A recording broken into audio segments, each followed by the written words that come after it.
very thin columns. Just imagine a kind of New Orleans, you know how the New Orleans balconies are made out of columns.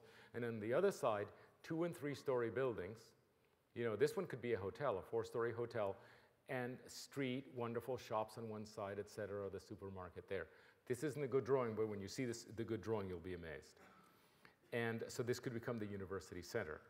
Then we spoke to the country club because everybody found us. And they said they didn't need the 9 holes. Nobody had a time to play 9. But they would, that 6 were now fashionable. 6 holes, because you play 3. And by the way, they also have a beautiful 18 somewhere else. They have beautiful 18, so they said, what can you do with the sort of decrepit tennis courts, and could you actually reduce our site to, and we came up with the, of course, what everybody loves now, which are the community gardens. Hottest thing, #1 hobby. And we think that people downtown who may be members of this club who move into the new apartments that we're discussing, you know, downtown, as they get older, they no longer, the house doesn't serve them right, they move into the cool apartments, they can still keep a place on the land the way Europeans do. You know, Europeans live in apartments and they have these community gardens. The key is that in Europe, in your community garden, you don't just sit there with a hoe and then go home. They're large enough and you're allowed to build a cabin. And that cabin, without electricity, nothing but flame, you know, it's grills and candles and so forth. Beautiful, quiet. I've seen them in Sweden. And the grandchildren love it and so forth. They make these little places for themselves. Very much the old way of doing things. So we designed one here on the dead tennis courts, and we took one of the holes out here, which has very nice ponds, etc., and designed a beautiful, very picturesque. And these, of course, would be available to the members of the club who are now saying, what do I do next? Remind me. You know, what's this club? Like, is this a problem of a better menu? Shall we redecorate the foyer? It's not. It's a radical rethinking of what a country club is about. It's the 21st century. This kind of gardening, which, by the way, for many people is sociable. Of course you can garden at home, but good luck you're doing it alone, okay? This is the future. Now, these are the ones that I saw in Lund in Sweden. Look at how delightful that is. You know, the kids are there. This is your little cabin for the weekend. Gravel walks. You actually have to go out and pick up your water in a watering can, which is more reason to socialize. Beautiful places. Look at that. They're 30 and 40 by 40. There's a train line, right? You see it? That's a train going by, etc. So that's an idea. And the other thing is to actually, just by way of, you know, you have 3 institutions here that are slightly, that could use each other. For example, the String and Splinter Club, no one comes at night to dinner, right? So why are you doing that? Why not send the staff over to the inn or the country club? And by the way, neither of them serve breakfast. So why not go to the Adams Inn? And you know, if you were to rationalize the 3 institutions that are most likely to share membership, they could actually have staff and management and everything. And actually, instead of going to the same old place for lunch or the same old this or not having rooms, your country club doesn't have rooms, you know, for your buddies to come visit you. You make an urban institution which consists of 3 entirely different kinds of institutions that actually overlap and can actually support each other. So you have that great multiplier effect, which is urbanism, in which 1 + 1 + 1 isn't 3, 1 + 1 + 1 is 6. You know, between breakfast and the community and the inn having access to the pool and so forth, the whole thing gets better. Those are the special projects. There's also the zoning code, the future zoning code. We are writing a zoning code. I don't know whether you can see this, and I don't know how thick you think your zoning code currently is, but this is the zoning code we're presenting. Okay, and we hope it's not more than 1/8 of an inch thick.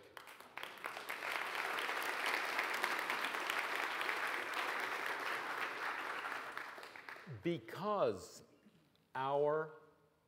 the land we were allocated has every single building type, it actually could serve the whole city. The one exception is that it does not have a subdivision component in case you're developing new stuff in the suburbs, but that could be added on to it. So this could actually, and what we're saying is, well, shouldn't we wait for the new one, which is now being generated, which by the way is already 10 times its size, just the preamble, okay? Should we wait for that one? And I would say no one can wait for that one, and no one can use the present one. So we call this the interim development ordinance. And I would urge you to just pass it. Just don't discuss it. Just, okay. First of all, two things. You can actually understand it, okay, which the other ones you can't. And second of all, you know, there's about 300 of these in the United States working perfectly well. These are the new kind of ordinances. And if you call it interim, fine, you test it. By the way, you need to adjust it. Fine, adjust it. Pass it and adjust it and use it for the 2 years it will take until you get your big one. You know, and maybe by that time you might decide you don't need it. But there is no time.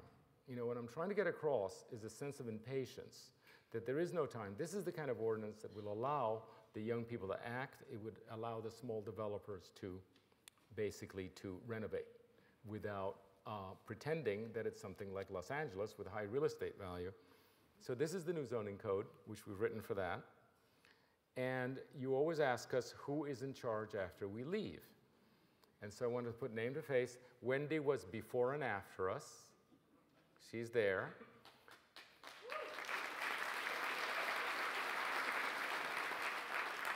Tom is an 18-year DPZ man. He's in Charlotte, and he's been coming up all the time. This is our project manager in Miami, Javier. I only want to come here and party, so don't call me. And this is Freeman Kennett, your local architect.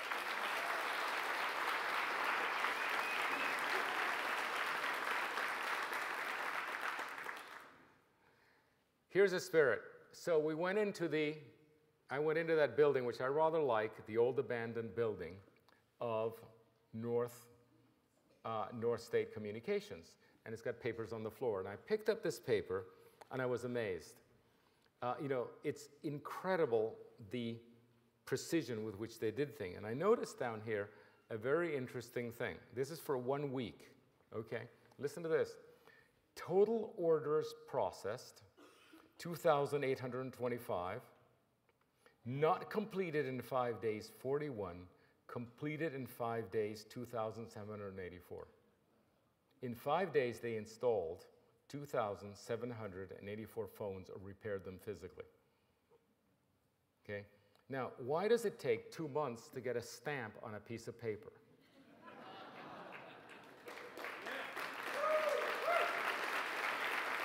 Do you see what I'm saying? Like, this is the American way. This is what built this place. Everybody says, well, we built this place. I saw your granddaddy, and I saw the pictures of your great-granddaddy. And they took woods, and in months they built their houses, and in years they built their factories. And the factories expanded and expanded. They trained a labor force out of nothing. They didn't have a banking system. They didn't have faxes. They didn't have anything. But they did it and did it and did it and grew and grew and grew. And now I can't renovate an apartment. Like, what's up with that? But I just want to say this. I want to end very dramatically. Because you say, well, what's going to prevent us from going forward? Nothing is going to prevent you except to get out of your own way. That's it. And I'll tell you, the young people here and the young people that came in to see us are feverish with getting on with it. They just see the potential of not having to wait. And again, I come back to it. You haven't got a plan B. There is no plan B. Okay? Remember, your main industry is in slide. You need to revert to that early condition that created the place in the first place, where there was opportunity and it was easy to do things and you had skill. That's the only thing we can do. We can't build on the slide. We've got to revert to to that initial inaugural condition that made this town great. So this is a very big plan. It's not a very big plan physically. I haven't shown anything that was costly. I haven't shown anything that was physically dramatic. but it is really, really ambitious in terms of management, you know, from the government on down. I want to end with one thing. If you think this is difficult, you have to come see the presentation that they have for this university, you know, and what was done here, which I knew was remarkable in terms of building, refurbishment, recruitment, reputation. What I didn't know is that it was done in 6 years. And I think you may have forgotten that. It's kind of shocking how much was done, but it was done in 6 years. And I would say the admiration that you have for High Point University and its spirit is really the spirit you need for the rest of your town. You know, this can't just be this little jewel out there, we love it. It has to be for everybody. So, now there's a party at 8 o'clock in the pit. So, love to see you there. Thank you.